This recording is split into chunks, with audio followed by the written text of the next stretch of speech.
एक चौपाई है, जो आपन चाहे कल्याण, सुजसु सुमति शुभ गति सुख नाना। जो पुरुष अपना कल्याण चाहता है, जो स्त्री अपना कल्याण चाहती है, तो तुलसीदास जी कह रहे हैं, सो पर नारी लीलार गोसाई, तजाऊं चौथ की चंद्र की नाई। जो स्त्री अपना कल्याण चाहती है, जो पुरुष अपना कल्याण चाहता है, वो क्या करे? जो पुरुष अपना कल्याण चाहता है, कितने पुरुष अपना कल्याण चाहते हैं? हाथ उठाओ। जो पुरुष अपना कल्याण चाहता है, वो पराई स्त्री को कभी ना देखे।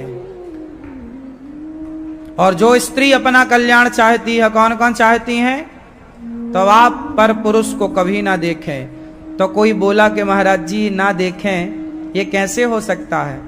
बाजार जाएंगे आएंगे तो देखना ही पड़ता है स्त्रियों को, पुरुषों को। क्या पट्टी बांध कर जावे आंख में? नहीं, पट्टी बांध के जाने की जरूरत नहीं है। देखो, पर कैसे? आपसे उम्र में बड़ा है तो पिता के रूप में देखो, बराबर का है तो भाई के रूप में देखो, छोटा है तो पुत्र के रूप में देखो। पुरुष बड़ा है तो पिता के रूप में देखो, बराबर का है भाई के रूप में देखो, छोटा है पुत्र के रूप में देखो। लड़की छोटी है पुत्री के रूप में देखो, बराबर की है बहन के रूप में देखो, बड़ी है तो माता के रूप में देखो। देखना बुरा थोड़ी है, पर देखने का दृष्टिकोण चाहिए कि किस दृष्टिकोण से देखना। नजरिया सही है तो नजरें सही हैं, नजरिया बुरा है तब ना नजरें बुरी होती हैं। नजरिया सही रखोगे तो कौन गलत कहेगा आपको? और पूरा खेल नजरिया का है साहब, पूरा खेल दृष्टि का है। जहां दृष्टि बदलती है तो दृष्टि से ही सृष्टि बदलती है। दृष्टि से क्या बदलती है? पूरी सृष्टि बदल जाती है। एक कुम्हार था। कौन था? एक कुम्हार था। वो कुम्हार घड़ा बनाता था, चिलम बनाता था, चिलम। एक कुम्हार था, चिलम बनाता था। चिलम बनाते बनाते बनाते एक संत जी वहां से गुजरे। कहा, अरे कुम्हार, चिलम क्यों बनाता है? गर्मी आने वाली है, घड़ा बना। कुम्हार ने संत की बात मानी और चिलम का काम बंद करके घड़े का काम स्टार्ट किया। और जो माटी चिलम बनाने को रखी थी, उसी माटी का घड़ा बनाया। घड़ा बनाया, सुखाया, पकाया, बाजार में बेचा। कोई सज्जन व्यक्ति घड़ा खरीदता है और उसने पानी भरकर घर के बाहर रख दिया। कोई राहगीर आया और उस शीतल जल को जब पिया, जल पीकर, पानी पीकर बोला, वाह कितना शीतल जल था। घड़े को देख कर बोला, वाह कितना सुंदर जल है इस घड़े का। तब उस घड़े की माटी से आवाज आई, वाह रे कुम्हार, तेरे विचार बदले थे, मेरी जिंदगी बदल गई। तेरी दृष्टि बदली, मेरी पूरी सृष्टि बदल गई। यदि तूने मुझे चिलम बना दिया होता तो मैं भी जलती और जो पीता वो भी जलता, पर तूने मुझे घड़ा बना दिया, मैं भी ठंडा हूं। जो इसका जल पीता है वो भी शीतलता को, ठंडक को प्राप्त करता है। कुम्हार, तेरे विचार बदले, मेरी जिंदगी बदल गई।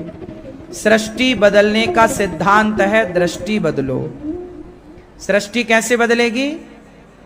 जब आपका दृष्टिकोण सही है। लोग कहते हैं संसार बुरा है, संसार बुरा नहीं है। अच्छा, लोग कहते हैं जमाना बुरा है। अच्छा बताओ, जमाने से आप हैं या आपसे जमाना है? आपसे जमाना है या जमाने से आप हैं? उत्तर दो। क्या भाई, जमाने से आप हो या आपसे जमाना है? जमाने से आप हो? ठीक, आप बताओ। हाँ, आपसे है जमाना। क्यों, आप बताओ, जमाने से आप हैं या आपसे जमाना? हाँ, आप बताओ। हाँ, सुनो, जमाने से हम नहीं हैं, हमसे जमाना है। लोग कहते हैं जमाना खराब है, अरे जमाना भी तो आपका ही है, आपसे ही तो जमाना बनता है। आप अच्छे होंगे तो जमाना अच्छा होगा। बताओ, जमाने में जो मिल रहा है वो आपकी रिक्वायरमेंट है, इसलिए तो मिल रहा है, तो आपसे ही तो जमाना है। आज बाजार में फटे कपड़े मिलते हैं, तो ये फटे कपड़ों का जमाना जमाने से थोड़ी आपने पहना, आपसे ना ये जमाना बना। किसी ने फटे कपड़े पहने, उसको देख के दूसरे ने पहने, फिर तीसरे ने, तो आपसे जमाना तैयार हो गया, फटे कपड़ों का जमाना। बोलो हाँ, क्यों जी, बात समझ में आ गई? तो जमाने से हम नहीं हैं, हमसे जमाना है। यदि हम झूठ बोलने लग जाएंगे तो झूठ का जमाना आ जाएगा, और हम सच बोलने लग जाएंगे तो सच का जमाना आ जाएगा। हम बेईमानी करने लग जाएंगे तो बेईमानी का जमाना आ जाएगा, और हम ईमानदारी से चलने लग जाएंगे तो ईमानदारी का जमाना आ जाएगा। हम माँ बाप को घर से निकालने लग जाएंगे तो माँ बाप को निकालने वाला जमाना आ जाएगा, माँ बाप का अपमान करने वालों का जमाना आ जाएगा, और हम माँ बाप के पांव दबाकर सेवा करने लग जाएंगे तो सेवा करने वालों का जमाना आ जाएगा। हमसे जमाना है। आप चाहें तो जमाना अच्छा बनाए, आप चाहें तो जमाना बुरा बनाए। सतयुग त्रेता द्वापर भी आपके हाथ में है। कलयुग चाहें तो आप कलयुग बना लें, आप सतयुग चाहें तो सतयुग बना लें। जब आप एक अच्छा विचार रखते हैं अंदर, अच्छे विचारों के साथ उठते हैं, काम करते हैं अच्छा, तो आप सतयुग में होते हैं। जब आप ईमानदारी से लेन देन का काम करते हैं, आप त्रेता में होते हैं। ईमानदारी से बिजनेस व्यापार करते हैं, त्रेता है। आप परिवार के साथ प्रेम से हिल मिलकर प्रेम से रहते हैं, वो द्वापर है। और जब आपके अंदर शराब पीने का मन, मांस खाने का मन, चोरी करने का भाव आए, बेईमानी करने का भाव आए, सुरा सुंदरी में बन जाए, समझ लो आप कलयुग में प्रवेश कर गए हैं। सारे लक्षण अलग अलग हैं, कलयुग का लक्षण अलग है। कलयुग में शराब पीने वाले ज्यादा होंगे, मांस खाने वाले ज्यादा होंगे, झूठ बोलने वाले ज्यादा होंगे, बेईमानी करने वाले ज्यादा होंगे। जहां अच्छे लोग ज्यादा होते हैं वो सतयुग होता है, जहां अच्छे लोग कम होते हैं वो कलयुग होता है। सिंपल है। अब आप ये देखना कि आपको सतयुग में रहना है या कलयुग में रहना है। सतयुग में रहना है तो आप अपने परिवार को, अपना वातावरण अच्छा बना लो, आप सतयुग में रहेंगे। और आप शराब पीने लग जाइएगा, मांस खाने लग जाइएगा, तो आप कलयुग में हैं। ये कलयुगी प्राणी है। शराबी, मांसाहारी, चरित्रहीन, ये लिबिन में रहने वाले लोग, ये सब कलयुगी हैं। लेकिन आज भी भारत का साधु संत जो एकाग्र चित्त से भगवान का ध्यान कर रहा है, वो इस कलिकाल में भी सतयुग में जी रहा है। वही तो सतयुग है कि आज के इस समय में भी उसका चित्त, उसका मन केंद्रित है।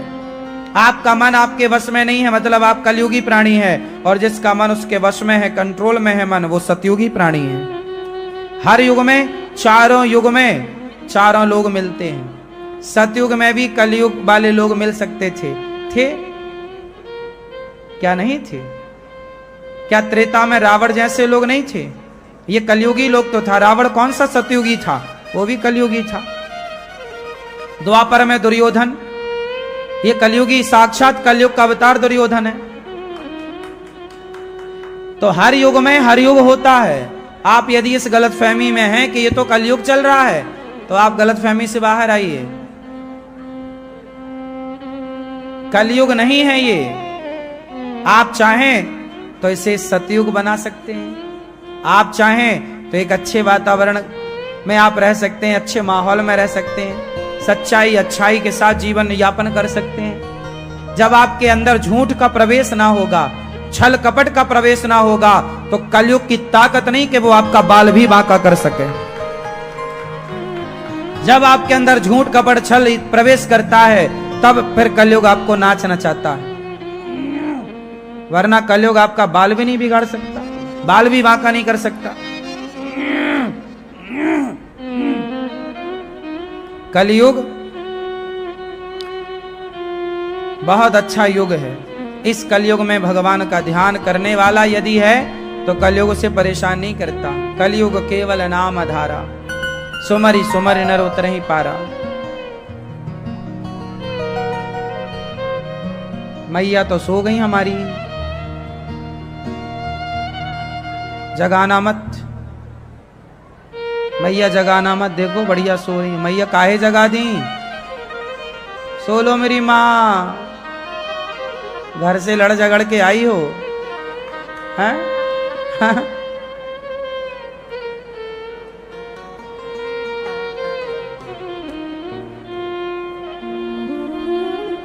तो भगवान जो अपना कल्याण चाहता है वो किससे बचेगा?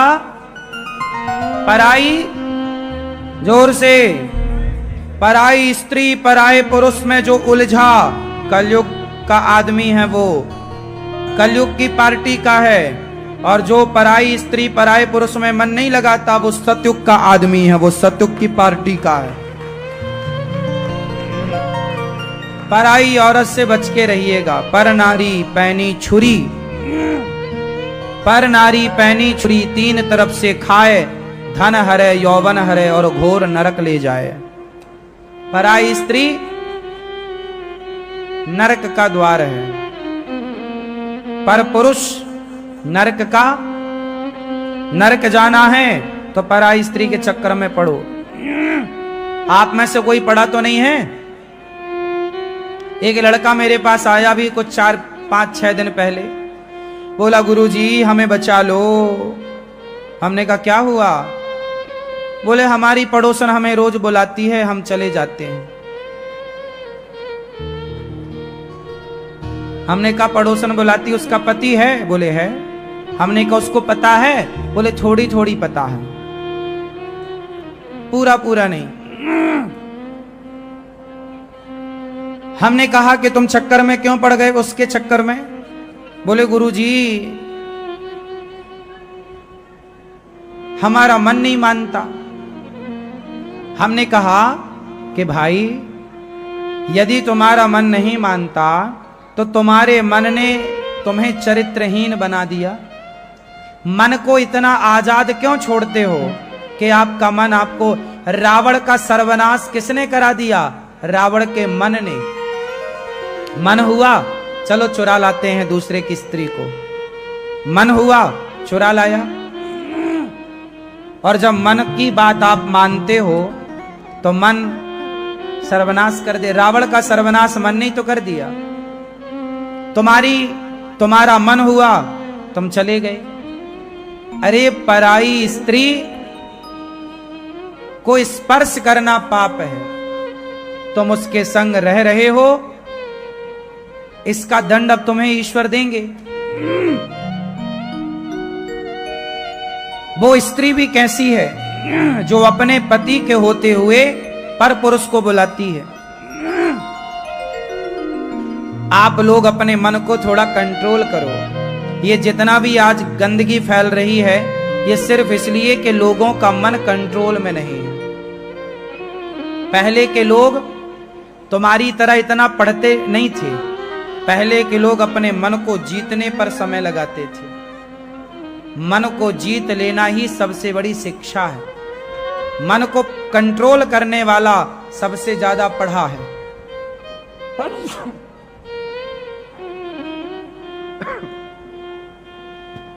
और मन को कंट्रोल ना करने वाला सबसे बड़ा मूर्ख है। अच्छा बताओ, मन कंट्रोल होना जरूरी है या नहीं? हाँ या ना? प्रशांत आत्मा जितेंद्रिय, सुदामा जी के बारे में लिखा है कि सुदामा जी जितेंद्रिय थे। मन को कंट्रोल। आप अपने बच्चों को इतनी कोचिंग कराती हो, इतना ट्यूशन पढ़वाती हो, स्कूल महंगे से महंगा, लेकिन क्या आपके बच्चों का मन कंट्रोल है? ये पढ़ लिख करके क्या करते हैं? गर्लफ्रेंड बनाते घूमते हैं, बॉयफ्रेंड बनाते घूमते हैं, है ना। लड़कियां लड़कों को अपना फ्रेंड बना रही हैं, लड़के लड़कियों को अपना दोस्त बना रहे हैं, और साथ साथ चाय पी रहे हैं, घूम रहे हैं। क्यों हो रहा है ये सब चरित्रहीनता का व्यापार? क्यों?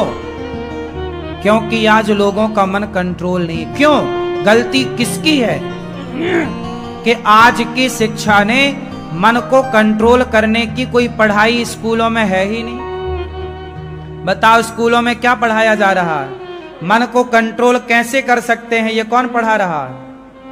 जबकि सबसे बड़ी शिक्षा क्या है? कंट्रोलिंग। कंट्रोलिंग। आप गाड़ी चलाते हैं ना, तो गाड़ी में एक ब्रेक होता है। प्लेन चलाते हैं, ब्रेक होता है। कहां रोकनी है, कहां उतारना है, कहां उड़ाना है। यदि आपको ब्रेक ना हो तो बिना ब्रेक की साइकिल भी खतरनाक है। यदि बिना ब्रेक की साइकिल खतरनाक है, तो आपके मन में आपका ब्रेक नहीं है, कंट्रोल नहीं है, तो फिर आपका जीवन अच्छा कैसे होगा? अच्छा जीवन उनका है जिनके जीवन में कंट्रोल है। कंट्रोलिंग पावर चाहिए, और वो किसी स्कूल में नहीं सिखाई जा रही है। सिखाई कहां जाती है? सत्संग में। और आज के बच्चे सत्संग करते ही नहीं है। आजकल के बच्चे दूर हो गए उस भारतीय शिक्षा से, जो शिक्षा मानव जाति के लिए बहुत अच्छी है। आपकी जो शिक्षा है डिग्रियों वाली, ये केवल आपको पैसा कमा कमा के दे सकती है, लेकिन शांति पाने के लिए कोई भी पढ़ा लिखा व्यक्ति आज शांत है ही नहीं। उसके जीवन में सब कुछ है, शांति नहीं है, क्योंकि शांति वाली पढ़ाई आपने पढ़ी ही नहीं। आपने तो पैसा कमाने की पढ़ाई पढ़ी है, तो कमा रहे हो, बेईमानी आप कर रहे हो। आपने काम की पढ़ाई पढ़ी है, तो आप भोग विलास में उलझे हो। आप इतने भोग भोगने के बाद भी आपका मन भर नहीं रहा है, क्योंकि आपने धर्म की पढ़ाई पढ़ी ही नहीं। मन को शांत कौन करता है? धर्म। मन को शांत कौन करेगा? और वो धर्म की पढ़ाई किसी भी स्कूल में नहीं पढ़ाई जा रही है। सारे स्कूलों में अर्थ और काम की पढ़ाई पढ़ाई जा रही है। धर्म की कोई शिक्षा नहीं है। भारतीय दर्शन नहीं पढ़ाए जा रहे हैं, उपनिषद नहीं पढ़ाए जा रहे हैं, वेदांत नहीं पढ़ाया जा रहा है। भारतीय जो शिक्षा प्रणाली रही है वो आप नहीं पढ़ते। बताओ रघुवंशम किस किस ने पढ़ा है? देखो, किसी ने नहीं पढ़ा। एक मैया हाथ उठा रही हैं जिन्होंने पढ़ा रघुवंशम। महाकवि कालिदास जी ने ग्रंथ की रचना की। क्या नाम था? जोर से, जोर से। रघुवंशम, रघुवंश महाकाव्य। किसने लिखा? महाकवि कालिदास जी ने। इस रघुवंशम को जब पढ़ोगे तो आपको भगवान राम का पूरी वंशावली मिल जाएगी। राम के पिता कौन, राम के पिता के पिता कौन, राम के पुत्र कौन, पुत्र के पुत्र कौन, सारी वंशावली विस्तार से मिलेगी। लेकिन आपको जब पढ़ने का समय हो तब ना। भगवान राम के दो बेटे हैं, लव और कुश। लव का वंश नहीं चला आगे,